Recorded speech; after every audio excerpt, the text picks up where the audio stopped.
मेल लादों दा बे मेलनि गेजेरजों मा सावरायखो आरो मा थांखि लाखो सारनिफ्राय जोङो एसेब्लाबो मिथिनो हास्थायो।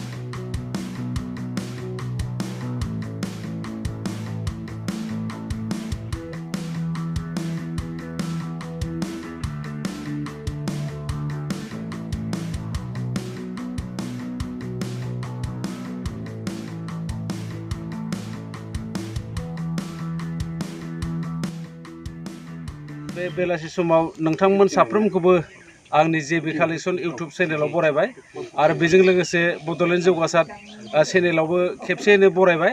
दा बे बेलासि समाव जोङो नैबे नबीनगर प्राइमारिनि सिङाव दंफैयो आरो बे नबीनगर प्राइमारिनि सिङाव थानाय 428 नं नबीनगर LP स्कुलाव मोनसे हाबाफारि लादों।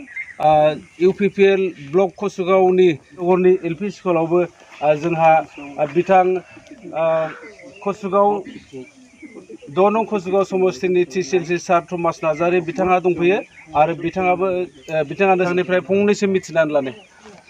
सारा नैबे कसुगावनि 489 दिनै 428 नं नबीनगर LP स्कुल बुथ सेन्टार बेनि माखासे भटार्स बिथांमोनखौ लानानै नैबे नबीनगर प्राइमारिनि सिङाव मोनसे मेल लादों दा बे मेलनि गेजेरजों मा सावरायखो आरो मा थांखि लाखो सारनिफ्राय जोङो एसेब्लाबो मिथिनो हास्थायो। इलेक्शना साफिनाय लोगो लोगोनो मोनफ्रोमबो दोलोआ फैबाय थानाय इलेक्शनखौ लानानै साखाफारा जायो। सुद्रुग बेबायदिनो जोंहाबो UPPL दोलो हिसाबै गोजौनि बिथोन बायदियै जोङो मोनफ्रोमबो बुथआव जों माखासे हाबाफारि लादों। मोनफ्रोमबो बुथआव जोंखौ बुथ एक्सपार्ट हिसाबै दैथायहरदों।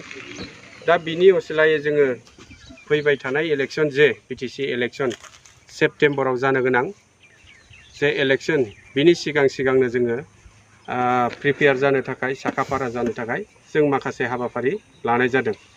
सुद्रुग बेबायदिनो दिनै जोङो नबीनगर LP स्कुलनि जे बुथ सेन्टार बे बुथ सेन्टारनि जोंनि बुथ कमिटिनि दैदेनगिरि बिथांमोन आरो माखासे रायजो राजाफोरखौ लानानै जोङो मोनसे सावरायमेल लानाय जादों आरो बे सावरायमेलाव जों माखासे थांखि लानाय जादों आरो बै थांखिफोरखौ जाहाथे जोङो साक्सेस खालामनो हायो, मोजाङै जाफुंसार होनो हायो, बिनि असिलायै जोङो दिनै माखासे सावरायबाय आरो सावरायनायनि गेजेरजों जोङो थांखि लाबाय जे फैबाय थानाय जे BTC इलेक्शन सेप्टेम्बराव जानो गोनां बेवहाय नबीनगर LP स्कुलनि जे भट सेन्टार बे भट सेन्टारनिफ्राय जोङो गोबां माने भट लानानै देरहागोन बेखौ जोङो मिजिंथिनो हायो।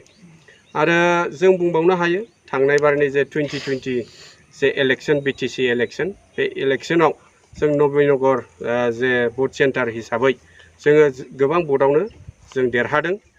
बेवहाय मोनथाम पार्टी दङमोन, UPPL आरो BPF आरो GSP होननाय बे मोनथाम पार्टीनि गेजेराव जोङो इलेक्शन गेलेदोंमोन।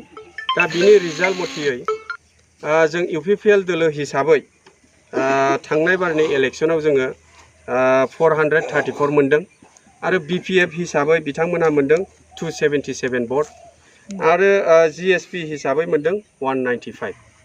स' जोङो बेवहाय बिथांमोननि जे GSP आरो BPF जों ज' लोगो नांनानै माने दाजाबब्लाबो जों UPPL हिसाबै बेवहाय देरहायो।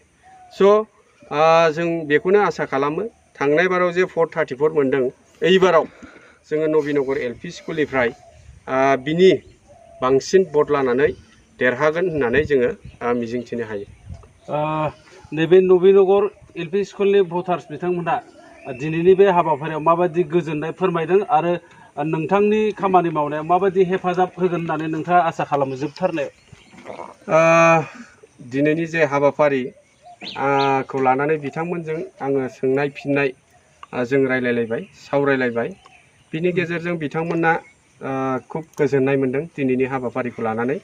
बिथांमोना आरो आंनि सिगाङाव प्रतिश्रुति होदों जे हाबाफारिखौ बिथांमोननो आङो दिनै होलांबाय बे हाबाफारिखौ बिथांमोना गोसो गोथारैनो मावनानै फैबाय थानाय जे BTC इलेक्शन सेप्टेम्बराव जानो गोनां बे इलेक्शनाव गोख्रों भाबै बाहागो लानानै बयनिख्रुइबो बांसिन बा थांनाय बारनिख्रुइ बांसिन भट लानानै देरहागोन होननानै बिथांमोना दिनैनि थारिखआव आंनि सिगाङाव फोरमायदों।